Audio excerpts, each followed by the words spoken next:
So you can't call 911.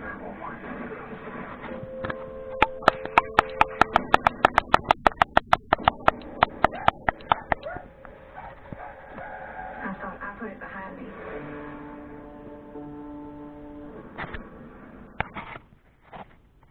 Until next time on Jeopardy, Alex Trebek. So long, everybody. So long, everyone. So long, everybody. It was the end of an era last night, a tribute to Alex Trebek at the end of his final episode as host of the game show Jeopardy. Trebek presided over more than 8,200 episodes before his death in November. He worked up until the final days of his life, and as Vladimir Judier shows us, was known as a constant, calming presence through it all.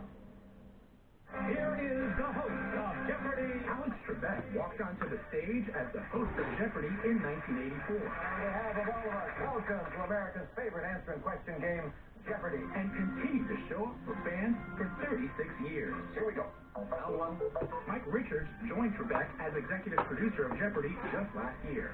He was inquisitive and quizzing people. Explain it to us, please. And wanting to learn more, no matter who it was he met. He was everything you wanted him to be. $1,000. Well done. Wow.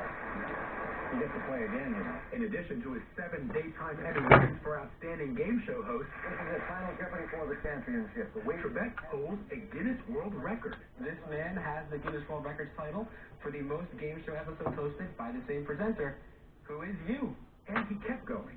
In 2019, he revealed his cancer diagnosis, pledging to fight it and keep working. Just like 50,000 other people in the United States each year, this week I was diagnosed with stage 4 pancreatic cancer. And he did, through chemotherapy and excruciating pain. What is, we love you out there, Frank. Thank you. That May, he told Sunday Morning's James Hawley why. It wouldn't be right for me to walk away from this if I can possibly do it. And I managed to do it. So what's the big deal? Welcome, welcome, welcome. He continued to manage, taping new shows into late October as the pandemic radically changed every aspect of American life.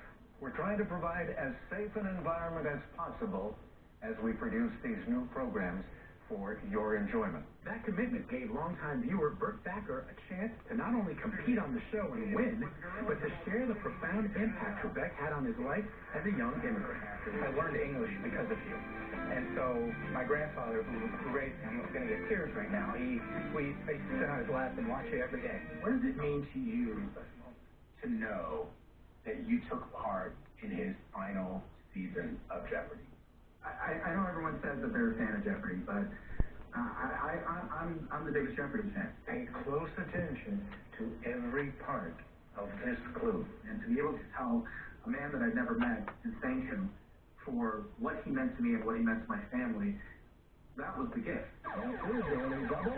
When Jeopardy returns next week, Trebek won't be the host. But Richards tells us his devoted staff and crew will continue on in his honor. The man made being smart cool. And what a great legacy that is. And we've got to keep it going. Let's go to work. His DNA is in that show, in the way we run it, in the way we write it, in the way we cast it. It's everywhere, and we're not changing it. Go on, everybody. For CBS This Morning, Saturday, Vladimir Judier, New York. If a life well lived is about the impact you have on others, I would say a life well lived, there's no doubt. Made it cool to be smart. That's very cool. And to be well read. Yeah. Not just smart, it's being well read. Reading is good. There was a great documentary that came out a couple of years ago called Game Changers. I think it was 2018 that Trebek narrated. It's really wonderful. If you're a student of the genre or a fan of these shows, it's really cool to see. Ken Jennings will be the first fill-in host, and we will see where it goes from there. That's right. If you're heading out the door, don't forget to record CBS This Morning Saturday. Coming up in our next hour, the real McCoy. He brought a 1920s rum runner to life, and then his liquor, too.